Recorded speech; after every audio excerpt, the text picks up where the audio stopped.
A new multi-agency task force has been set up to improve public hygiene standards in Singapore.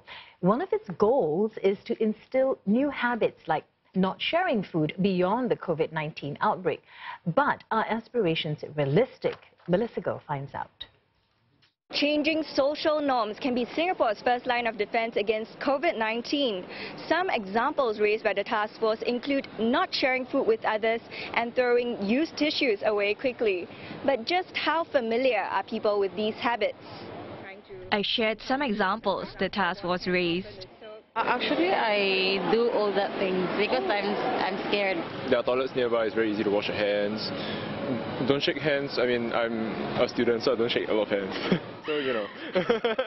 Many have ramped up their personal hygiene as the threat of the virus looms. We've always been told that wash your hands, do not keep touching your face or nose, but I think the past maybe 1 month or more have taken it more seriously. How would you rate your level of hygiene from 1 to 10, 10 being the cleanest before the outbreak? Before the outbreak would be about 6 to 7. Now? Now about 9-ish. But clearly, some habits are less than popular. Take temperature daily. I don't think that's something that we do every day. Yeah, like every time early in the morning, the school asks us to take temperature. A bit tedious for me.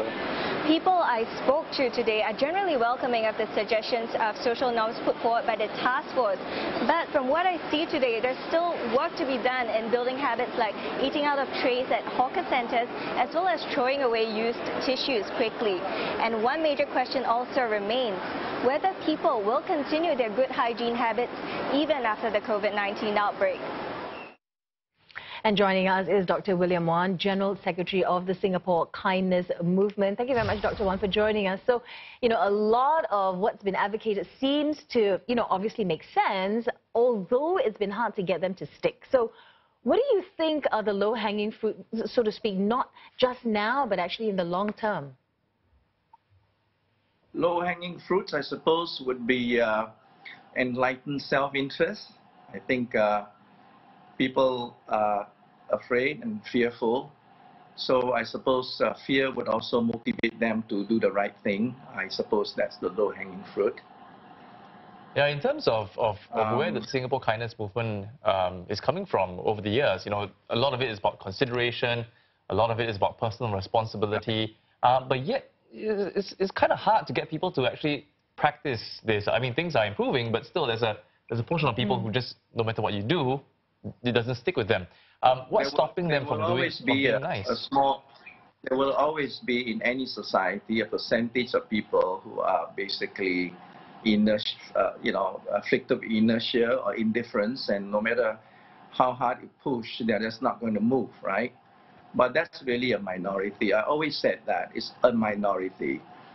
Most people would try to respond. I mean, some people maybe not sure what to do. So the government information has been very helpful. I think most people understand the basic steps, and I think most people are trying to do that. I see that a lot, and people are also trying to live as normally as they can. I've been to several concerts and so on, and I see that people are coming out. So that means people are not. On the one hand, people are concerned, and so they want to take steps to make sure that they are following the protocol, the steps. On the other hand, they are not. They are refusing to be paralyzed by fear. So I think that's a good sign. Dr. Wan, so you mentioned that fear is causing them to behave a certain way, but how do we achieve this to get it inculcated into them? So what happens when the outbreak is over? How do we get them to keep to those good habits, those good norms? I suppose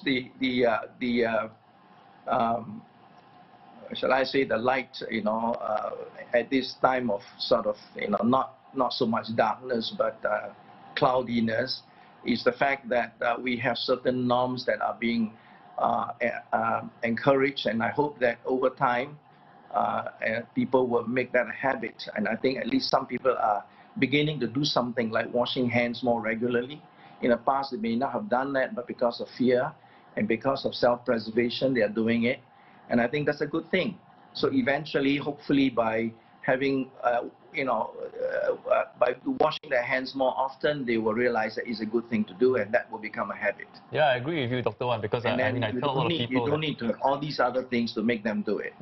I tell people that I haven't used this much soap in my whole life. I mean, throughout this period of time. So it does, hopefully become a habit. But that's where self-interest is concerned. Sometimes when, in terms of, in light of this current situation, you're being asked to, take a temperature, fill up travel declarations, and you're aware of the risk of you not filling up the declarations, but how do you encourage people to do their part when it's not convenient, for example? Well, it's all part of that is education, part of that is what we've been messaging, and part of that is just neighbors and each individual doing our part and be more responsible, inspire others to do the same. I guess it's an ongoing process of influencing one another to do the right thing. I don't think there's a silver bullet. There's something that can happen overnight. But I really think that we're on the right track. We are keeping very close monitoring of what's happening, and people can read, people know what's happening.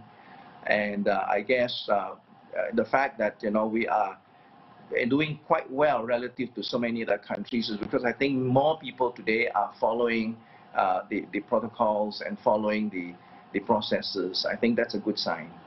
All right. Thanks very much for sharing your perspectives, Dr. Wan. We've been speaking there with Dr. William Wan, General Secretary of the Singapore Kindness Movement.